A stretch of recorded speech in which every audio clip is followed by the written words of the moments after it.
रहल करा तनी हिसाब से हो, रहल करा तनी हिसाब से हो।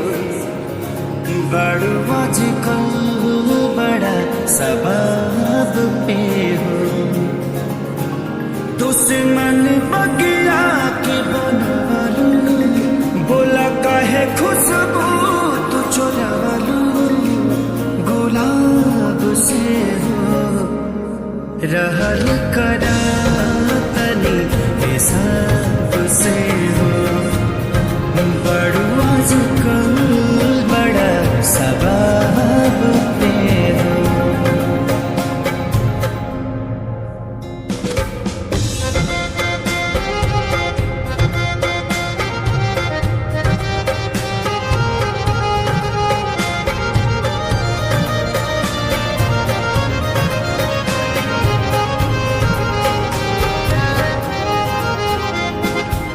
रखले बाड़ू अजूरी भर के चेहरा पाथ पवा, हाँ चांद के तनिको न सुहाला तोहारी रूपवा।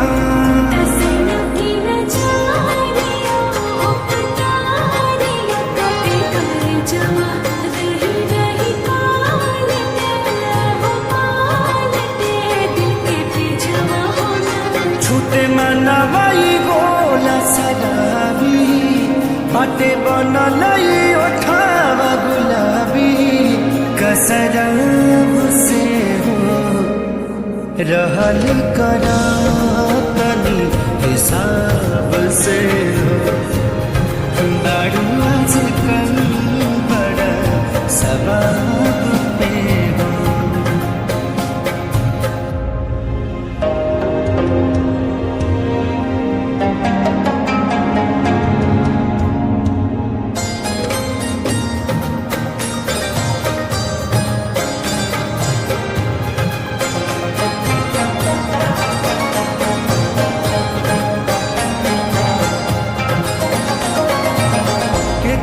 शीतल शीतली हो पूर्वा झीरे, हाँ वो पे जब कोरवा भरेलू मानवा सिहरे।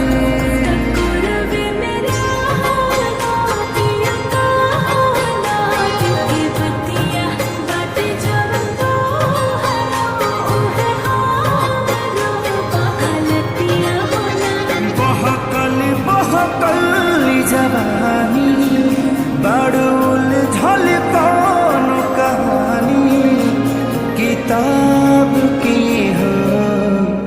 रहल करा तनी हिसाब से हो, बड़ू